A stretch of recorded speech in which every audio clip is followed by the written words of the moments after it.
ይህችን ድንቅ ከተማ ገና በርቀት ሲመለከቷት በዓለማችን ላይ ካሉ እጅግ ዘመናዊ ማራኪና ውድ ስልጣኔዎች ሁሉ በላይ ሆና ትታያለች። በደቡብ ምስራቅ እስያ እምብርት ላይ የምትገኘው ሲንጋፖር መጠኗ እጅግ አነስተኛ ቢሆንም ዛሬ ላይ የዓለማችን ቢሊዮነሮች ዋነኛ መሸሸጊያ፣ የቢዝነስ መናኸሪያና የቅንጦት ሕይወት የመጨረሻው ጥግ መሆን ችላለች።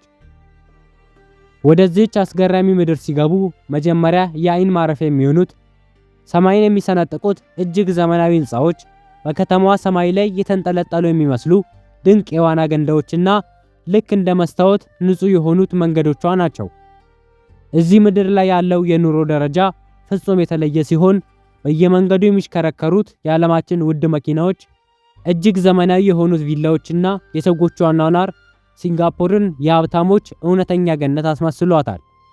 ነገር ግን ይህንን እጅግ ማራኪና ያማረ የዕለት ተዕለት ኑሮ ለማስቀጠል መንግስት ከጀርባ የሚጠቀምባቸው ህጎች በሌላው የዓለም ክፍል ለሚኖር ሰው ፍጹም እብደትና የጭካኔ ጥግ ይመስላሉ። ይህች ሀገር በዲሲፕሊንና በብርቱ ህግጋት መካከል ያላት ሚስጥራዊ መስመር ምን ይመስላል? በቅንጦት የተሞላውን የሲንጋፖር እብድ አኗኗር ዛሬ በዝርዝር እንመለከታለን።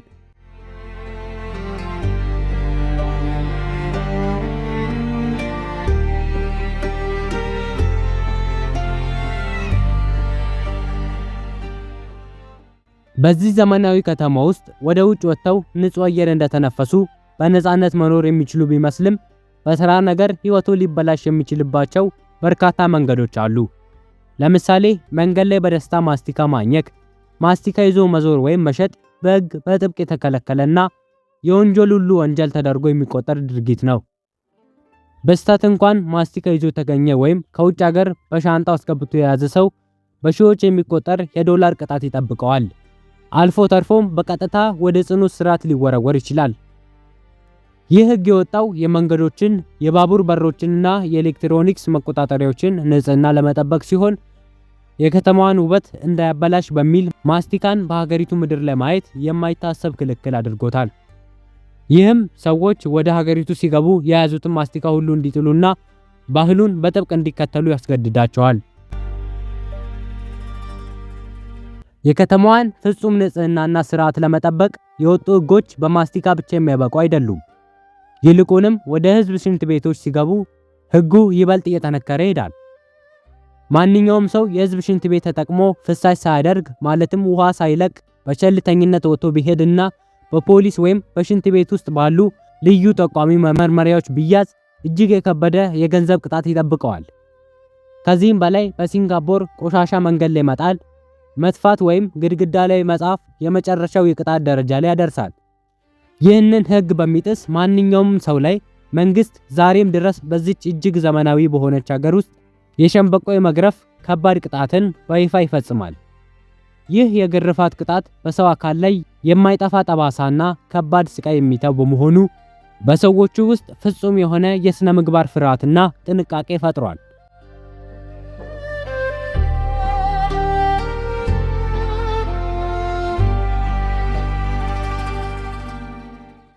ይህ በከፍተኛ ዲሲፕሊን የታጠረው ኑሮ ሌላው የሚገርመው ገጽታው በከተማዋ ውስጥ በመኪና አጠቃቀም ላይ የተዘረጋው አስገራሚና ተወዳዳሪ የሌለው ስርዓት ነው።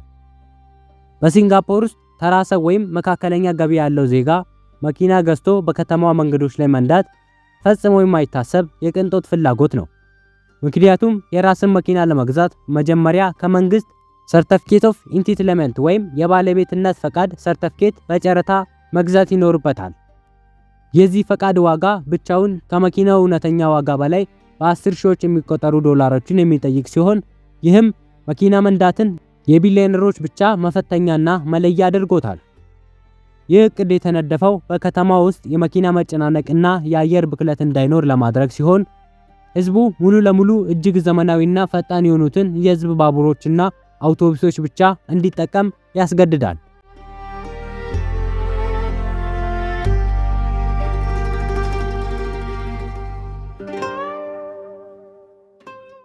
በዚች የብልጭልጭ ምድር ውስጥ የዕለት ተዕለት ኑሮን ሲመሩ ወደ ፈጣን ባቡር ጣቢያዎች ሲገቡ ሌላ አስገራሚና ጥብቅ ክልከላዎች ያጋጥሟቸዋል።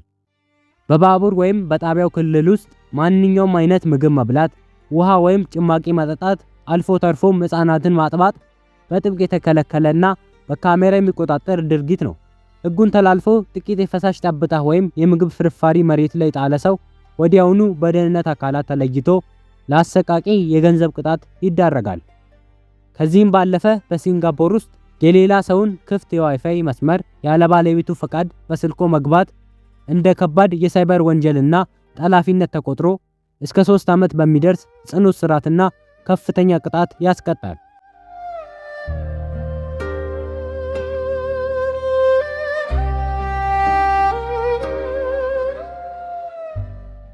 ነገር ግን መንግስት ከዜጎቹ ፍጹም የሆነ ዲሲፕሊንና ሕግ ማክበርን የሚጠይቀው ዝም ብሎ አይደለም። ይልቁንም በምላሹ ለዓለም ሕዝብ አስቀናኝ የሆኑ ግዙፍ ጥቅሞችን ያቀርባል። በሲንጋፖር ውስጥ የቤት እጥረት ወይም የጎዳና ተዳዳሪነት የሚባል ነገር የለም። መንግስት HDB በተባለው ልዩ የመኖሪያ ቤት ፕሮግራም አማካኝነት ከ80% በላይ የሚሆነውን የሀገሪቱን ሕዝብ እጅግ ዘመናዊ፣ ውብና ንጹህ በሆኑ የመንግስት ኮንዶሚኒየም ቤቶች ውስጥ በረከሰ ዋጋ እንዲኖሩ ያደርጋል።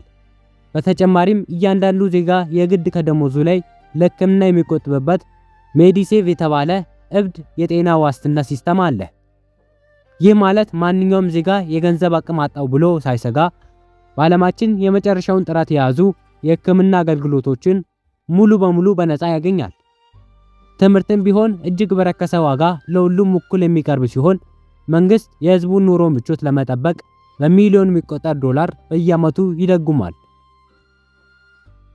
ይህ በመንግስት የሚቀርበው ሰፊ ጥቅም እና በሕግ የታጠረው ጥብቅ ኑሮ ተዳምረው ለከተማዋ ነዋሪዎች እጅግ አስተማማኝ ደህንነትንና ፍጹም ሰላምን ቸረዋል። በሲንጋፖር ምድር ላይ ሌባ፣ ወንበዴ ወይም ማጅራት መቺ የማግኘት ዕድል ከዜሮ በታች ነው። ሰዎች እጅግ ውድ የሆኑ ንብረቶቻቸውን፣ ስልኮቻቸውንና ላፕቶፖቻቸውን በየካፌውና በየመንገዶች ላይ ጥለው ለሰዓታት በነፃነት ቢሄዱ እንኳን ማንም አይነካባቸውም። ሴቶች በእኩለ ሌሊት በየትኛውም ጨለማ መንገድ ላይ ብቻቸውን ምንም ሳይሰጉ ሙሉ በሙሉ ነፃ ሆነው በሰላም ይንቀሳቀሳሉ። ፀሐይ ስትጠልቅ ደግሞ ማሪና ቤይ ሳንድስ በተባለው ዝነኛ ህንፃ ዙሪያ የሚበሩት የሌዘር ብርሃን ትርኢቶች እና በሰው ሰራሽ የተሰሩት ግዙፍ የሱፐር ትሪ አትክልቶች ከተማዋን የህልም ዓለም ያስመስሏታል። ህዝቡም በከፍተኛ ገቢና ከቀረጥ ነፃ በሆነ የንግድ ስርዓት የተጠቀመ በቀን የነበረበትን የህግ ጫና ረስቶ በምሽቱ ውበት በነፃነት ይዝናናል።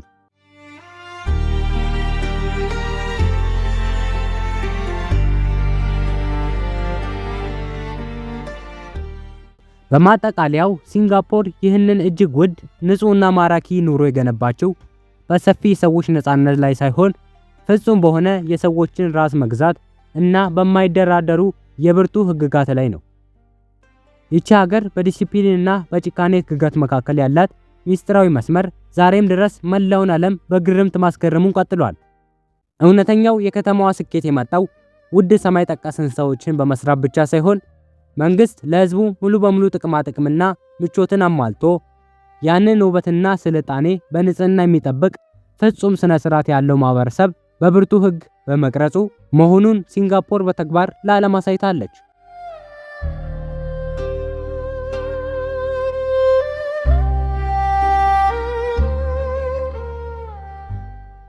የዛሬው የሲንጋፖር አስገራሚና እብድ የኑሮ ታሪካችን ይህንን ይመስል ነበር። እናንተስ ምን ታስባላችሁ? ይህ ሁሉ ጥቅምና ፍጹም ደህንነት የሚሰጥባት ከተማ ከሆነች እነዚህን የመሰሉ ጥብቅና አስፈሪ ህጎችን ተቀብላችሁ ለመኖር ፈቃደኛ ትሆናላችሁ? ሐሳባችሁን ኮሜንት ላይ አስፍሩልኝ። ይህ ቪዲዮ ከተመቻችሁና አዲስ ነገር ካወቃችሁበት ላይክ ማድረጋችሁን እንዳትረሱ። እንደዚህ ያሉ በዓለም ዙሪያ ያሉ ሚስጥራዊና ያልተሰሙ ድንቅ ታሪኮችን በየሳምንቱ ፈጣንና ጥራት ባለው መልኩ ለማግኘት ደግሞ አሁኑኑ ቻናሉን ሰብስክራይብ በማድረግ የደውል ምልክቷን ይጫኑ። በቀጣይ ቪዲዮ ይበልጥ በሚያስገርም ሌላ የዓለም ሚስጥር እስክንገናኝ ድረስ ሰላም ቆዩኝ።